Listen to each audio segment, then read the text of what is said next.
Thank you and welcome to the show this morning. The topic this morning is the Freedom Rides. And we're fortunate to have with us a participant in the Freedom Rides in 1961, Mr. Matthew Walker Jr. And of course, Mr. Matthew Walker Jr., let me welcome you to the show this morning.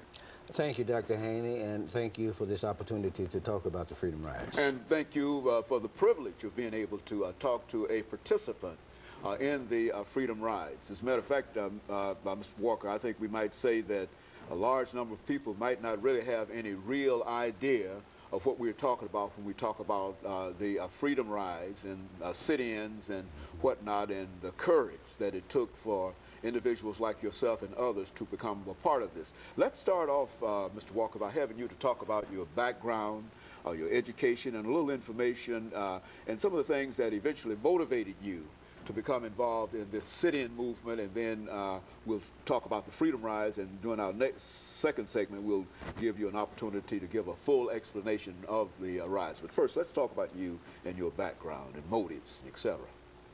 Well, Dr. Haney, I guess if we're talking about my background, I can mention the fact that I was fortunate to be born into a family where there was never any want for food, clothing, or shelter.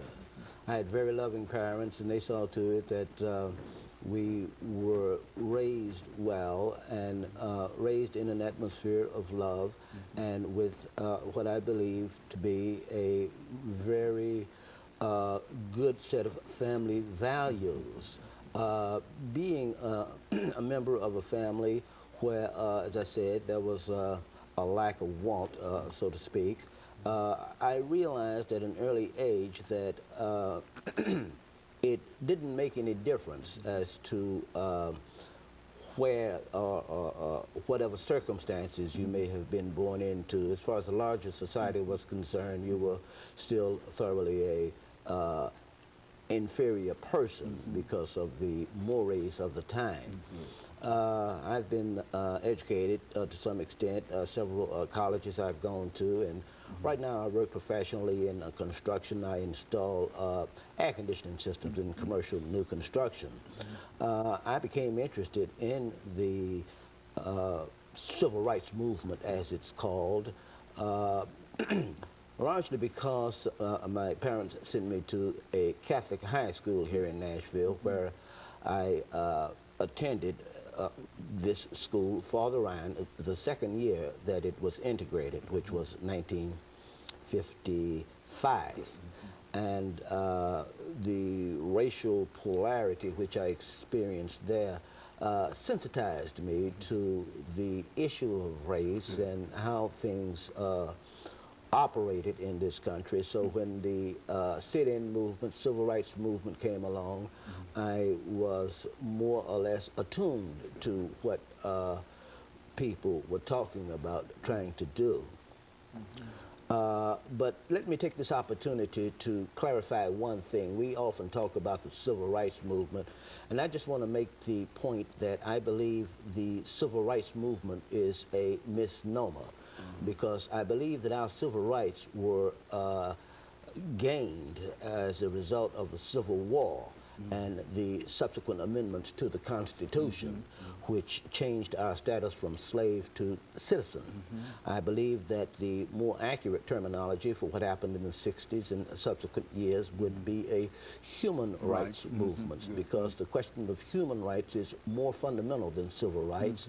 We're talking about the indecency of segregation, the indecency of being treated as an inferior being. So I'd just like to say that to put a bit of a finer point on it, the better term, I believe, would be human rights. Struggle for human rights. Struggle for human rights, civil rights, rather than civil rights, because human rights is something more fundamental and something which is less arguable as far as that to which all people are naturally entitled. And of course, being involved in that movement of the 1960s, generally referred to as the civil rights movement, not only did you have an opportunity to see quite a bit of diversity from the point of view of having individuals that you had never worked with before, white people, for example, Yes, you've never worked with before, that would give you an expanded understanding and an expanded opportunity in terms of seeing it as you now see it as human rights. Yes, yes, of course. There was considerable diversity in those days, and there have always been, throughout the experience of blacks in this country, well-meaning whites, and they have always played a significant role, even before the Civil Rights Movement. Well-meaning whites were, to a large degree, the reason for the success of the Underground Railroad, for example. And of course, let me interrupt here, Mr. Walker, for our first commercial break, after which we'll come back, and we'll be back with you following our very, very short commercial break. The topic